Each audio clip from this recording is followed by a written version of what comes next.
Hello everyone, नमस्ते। It's me पूजा खतिवडा र स्वागत छ यहाँहरू सम्पूर्णलाई मेरो अर्को मिनी ब्लगमा। र उहाँ चाहिँ हुनुहुन्छ परिविष्ट। उहाँ चाहिँ दोस्रोचोटि मेरो ब्लगमा आइसक्नु भएको छ र अहिले हामीले ब्लग सुरु गर्दा 7 to 4 त्यस्तै भइसकेको छ र भरे अपलोड हुन्छ 8 to 9 को बिचमा। र हामीहरूकी बुनु होइन लक्ष्मी खतिवडा हजुरले चिन्नु नै हुन्छ होला, उहाँको चाहिँ आज जन्मदिवस रहेको छ अनि हामी चाहिँ केक खान आँटेको। हजुर हेर्नु ल। र गाइस हजुरहरू चाहिँ देख्न सक्नुहुन्छ यहाँ बर्थडे गर्ल र आमा चाहिँ बस्नुभएको छ अनि यहाँ चाहिँ बाबाहरूले फोन गर्नुहुँदैछ नि त अनि भिडियो कलमा बोल्दैछन् उनीहरू चाहिँ धमाधम छ उहाँहरूलाई चाहिँ भिडियो कलमा बोल्नका लागि। र म चाहिँ यहाँ भ्लग बनाउँछु। अनि गाइस यहाँ चाहिँ दुर्गा खतिवडा हुनुहुन्छ होइन, उहाँलाई त चिन्नु नै हुन्छ होला, खोइ कता जानु यता हेरिदिनुहोस् न।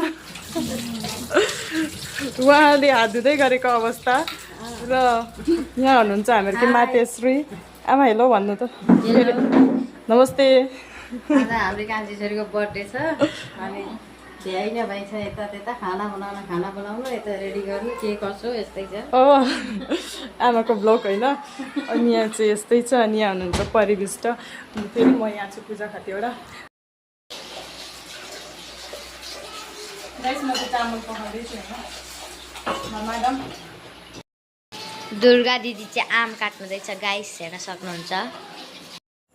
र फाइनली गाइस हाम्रो चाहिँ केक काट्ने बेला भइसकेको छ र हामी चाहिँ जाँदैछौँ केक लिएर काट्नतिर। हजुरलाई देखाउँदै म चाहिँ लिएर जाँदैछु।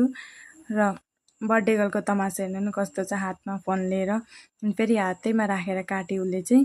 अनि यहाँनिर केक खुवाइदिने काट्ने कार्यक्रम खत्तम भयो र अनि फेरि मेरो सुरु भयो। यहाँ चाहिँ दादा हुनुहुन्छ अनि यहाँ चाहिँ मैले केक काट्दै खुवाइदिँदैछु। केक काट्न पनि थोरै टाइम लागेको होइन मलाई, फेरि हेर्नु न गाइस। अनि मैले चाहिँ फाइनली केक खुवाइदिएँ उसलाई होइन, उसलाई आधी खुवाइदिएँ, आधी जति चाहिँ मैले आफै खाएँ फेरि। अनि मैले त्यो केक खाएँ अनि दादा चाहिँ कत्रो गरेर के भन्दै जिस्काउनु हुँदै थियो त्यहाँनिर। अनि फेरि सुरु भयो यहाँनिर टिको लाउने कार्यक्रम र नानीहरूलाई टिको लगाइदिइसकेर चाहिँ यहाँनिर बसेका छन् भाइहरू भाइ बहिनी। अनि यहाँनिर चाहिँ मेरो टिको लाउने कार्यक्रम सुरु भयो। आमाले मलाई टिको लगाइदिनु हुँदैछ र फेरि यहाँनिर मेरो टर्नपछि दादालाई लगाइदिनु भयो। अनि दादाको टर्नपछि फेरि टर्न आउँछ दुर्गाको होइन। आमाले सबैलाई लगाइदिनुहुन्छ पालो पालो।